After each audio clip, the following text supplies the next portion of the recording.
Good morning বন্ধুরা, কেমন আছো তোমরা? আশা করি সবাই ভালো আছো, আর তোমাদের দোয়াতে আমি ভালো নেই। প্রত্যেক দিনের মতো আজকেও দাঁতের সঙ্গে যুদ্ধ করছিলাম, ঘষে ঘষে ঘষে ঘষে বিরাস করে নিলাম। कौन है ये लोग? कहाँ से आते हैं ये?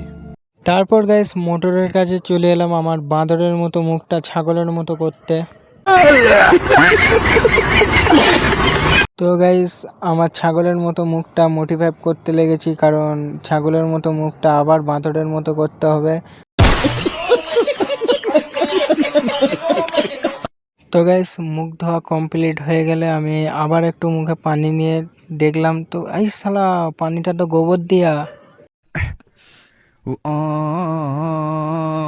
তাই পানিটা মুখ থেকে ফেলে দিলাম, কেমন টেস্ট ভাই গোবর দিয়া পানি। তো আমি চলে আসলাম ভেতরে, কারণ মোটরটা অফ করতে হবে, নাহলে আমাদের কাজের সাইটের মালিক আমাদের গাড়ে লাথ মেরে এখানটা তাড়িয়ে দেবে।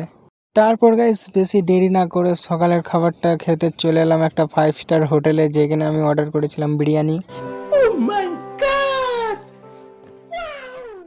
বিরিয়ানি খাওয়া কমপ্লিট হয়ে গেলে আমি চলে আসলাম আমাদের সস্তা সুইমিং পুলে গা ধুতে। গা ধোয়া কমপ্লিট করে আমি ভুজ খালিফার সামনে বসেছিলাম। বসে থাকতে থাকতে আমাদের অর্ডারটাও চলে এলো, যেটা কিনা ছিল রাতের খাবার ফ্রাইড রাইস। कौन है ये लोग? कहाँ से आते हैं ये? তো গাইস এই ভিডিওটাকে কেউ মাইন্ডে নেবে না, কারণ অনেক দিন ভালো ভিডিও ছাড়তে পারছিলাম না, তাই একটু আর কি ফাসলামো করে এরকম ভিডিও বানালাম। আর কাল থেকে কাজে লাগবো, কালকে কাজের ভিডিও পেয়ে যাবে। এখনের মতো টাটা, বাই বাই।